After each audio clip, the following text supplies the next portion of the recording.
Of an architect कुक्स। आज की हमारी रेसिपी बहुत ही एक सीजनल सी रेसिपी है। आज हम बनाने जा रहे हैं नो प्रिजर्वेटिव मैंगो जैम। ये झटपट बनती है, बहुत ही स्वाद होती है और आप इसको अगर फ्रिज में करेक्टली स्टोर करें तो 6 महीने से 8 महीने तक तो इसको कुछ भी नहीं होता। तो आइए मैं बताऊं मैंगो जैम बनाने के लिए हमारे इंग्रेडिएंट्स क्या है। सबसे पहले वी नीड मैंगो पल्प। यहाँ पे राइप मैंगोज यूज करने हैं, लेकिन जो वैरायटी आप यूज करोगे वो ध्यान रखिए कि फाइब्रस नहीं होने चाहिए। फाइब्रस मैंगोज की जैम अच्छी नहीं बनती है। सो नॉन फाइब्रस मैंगोज का पल्प है। यहाँ पे ये मैंने 1.5 कप्स मेजर से पल्प लिया है। तो इसको मैंने मैंगोज को अच्छे से वॉश करके, सुखा के, पील करके, फिर उसके क्यूब्स निकाल के एंड ब्लेंडर में बिना पानी डाले जस्ट मैंगो पल्प को मैंने ग्राइंड कर लिया था, ब्लेंड कर लिया था। तो this is the mango pulp which is 1.5 cups by measure. जिस कप से मैंने ये पल्प मेजर किया उसी कप से half cup measure is granulated sugar.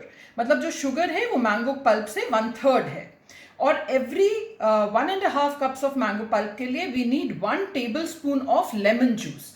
इसमें हम लेमन जूस एंड शुगर का इस्तेमाल करते हैं। Even if the mango is sweet, do not lessen the quantity of sugar, because यहाँ पे शुगर एंड लेमन जूस जो है that itself is what acts as the preservative and it also produces pectin in the jam, जिससे आपका जो jam है वो set होता है। Mango itself is a fruit जिसमें पेक्टिन की क्वांटिटी बहुत कम होती है। एप्पल्स हो, बेरीज हो, उसमें पेक्टिन बहुत होती है, तो अगर हम ये नहीं भी डालें तो चलता है। लेकिन mango is one fruit which has less pectin, so we can not do away with the sugar and the lemon juice. So आइए शुरू करते हैं हम बनाना मैंगो जैम। तो मैंगो जैम बनाने के लिए सबसे पहले हमने यहाँ पर एक कढ़ाई ले ली है। इस कढ़ाई में I will put in my mango pulp.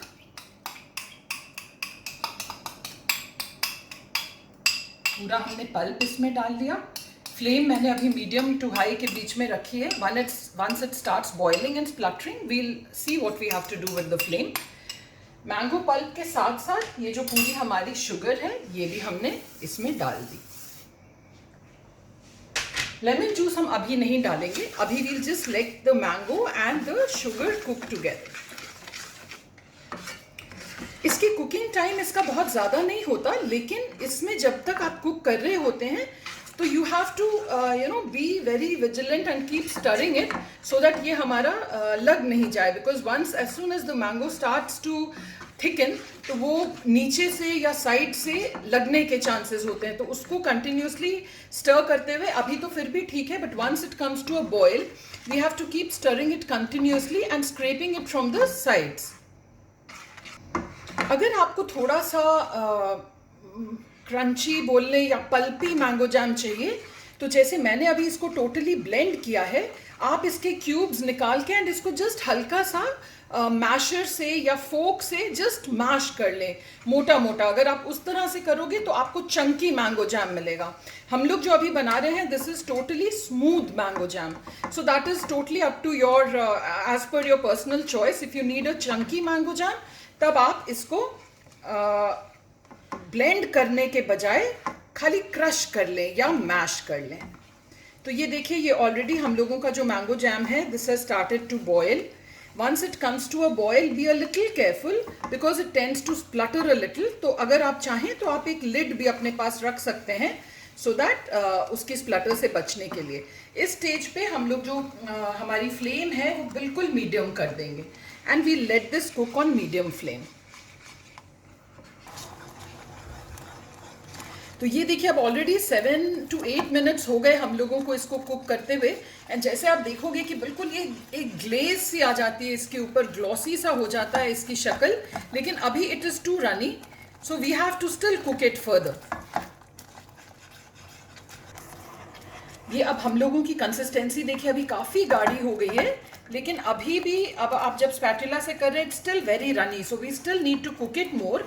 इस समय करीब 10 मिनट्स हुए हैं from the time that we started cooking and I have just turn the gas now to absolutely minimum flame पे हमने कर दिया है। और इस स्टेज पे अब हम लोग का जो ये 1 टेबल स्पून लेमन जूस है ये हम इसमें डाल देंगे and we still keep stirring it for another maybe 3 to 4 minutes. We'll see how fast it kind of tends to thicken. And you can see there's such a lovely glaze and such a lovely transparency इसमें glaze आती जा रही है बिल्कुल jam की तरह. अब ये already it has started to look like jam, but अभी हमें थोड़ा सा, अच्छा ये याद रखिएगा कि हमें उतना गाढ़ा नहीं करना जितना हम लोगों को फाइनली जाम की कंसिस्टेंसी चाहिए, क्योंकि आप याद रखें कि गरम में ये थोड़ा पतला रहता है. As soon as it kind of cools down, तो वो और गाढ़ा हो जाता है. तो जो हमें फाइनल कंसिस्टेंसी चाहिए होती है उससे एक स्टेप हम लोग इसको पतला रखेंगे एंड हम बंद कर देंगे. एंड ये साइड से याद रखिएगा कि स्क्रैप करते रहिएगा, अदरवाइज जो साइड में जाम है वो पूरी उसमें जम जाएगी and then that will become useless. तो यहाँ पे अब हम लोगों को करीब 12.5 मिनट्स हो गए हैं इसको कुक करते हुए. And I think we now have the perfect consistency because it's not that runny also. हम लोग यहाँ पर एक क्विक टेस्ट करेंगे. I have a plate with me, so we'll just drop 1 dollop of the jam here and kind of tilt it. तो ये देखिए, इसका कुछ भी जब हम टिल्ट करें तो साइड से देयर शुडंट एनी मतलब कोई भी पानी रन नहीं करना चाहिए. That is the that is the sign that our jam is now ready. आप इसमें देखें किसी भी तरह का कोई पानी या कोई लिक्विड इसकी साइड्स में रन नहीं कर रहा. ये जाम हमारा रेडी हो गया. सो इस स्टेज पे अब हम इस जाम को बंद कर देंगे, लेकिन अभी भी will just keep stirring it till that that initial जो स्टीम है इतनी ज़्यादा या जो बॉयल है हीट है वो थोड़ी थोड़ी एस्केप हो जाए. अभी हम इसको छोड़ेंगे नहीं. So maybe for another 30 seconds 45 seconds we'll just keep stirring it a little. तो ये देखिए, अब हम लोग की जो जाम की इनिशियल स्टीम थी वो ख़त्म हो गई. यहाँ पर मैंने ये एक बॉटल रखी हुई है. This bottle needs to be sterilised well in boiling water. And ये बॉटल को मैंने स्टरलाइज करके एक दिन पहले ही रख लिया था because it needs to be completely dry also. ये बहुत एसेंशियल है कि the bottle should be well sterilised but absolutely dry. And the second tip is that we will not wait for the jam to cool down before we fill it up in the bottle. तो उससे क्या होता है कि एक जब हम bottle में डालते हैं तो उसकी स्टीम ग्रेजुअली जब बाहर निकल जाएगी, बॉटल हम बंद तब करेंगे. You do not close the bottle when the while the jam is even warm. वो रूम टेम्परेचर पे थोड़ी कूल जब हो जाएगी, we will check that and only then we will put the lid on, and it has to be of course an airtight lid. and जब एक बार पूरी तरह से कूल हो जाएगी it will be put in the fridge to use. अभी भी आप देखें कि ये लिक्विड है जैम, सो इस स्टेज पे ही आप इसको स्टोर कर दें. Otherwise if you let it cool तो ये जैम बहुत जल्दी से सेट हो जाती है. सेट करने के बाद फिर उसको स्टोर करने में भी प्रॉब्लम होती है. तो in goes our jam and we will just let it rest till it comes to room temperature. Depending on the surrounding area ka temperature, it will come to room temperature. And once it comes to room temperature, only then will we put this sterilized airtight lid on, and then it will go to into the fridge. And fridge में आपके 6 महीने 8 महीने आराम से आप ये jam को use कर सकते हैं. टोस्ट पे लगा के खाएं या use it for some recipes. So friends, wasn't that quick? The mango jam made at home with no preservatives, no artificial colors, and yet you can use it almost throughout the year. So that was the recipe for the day.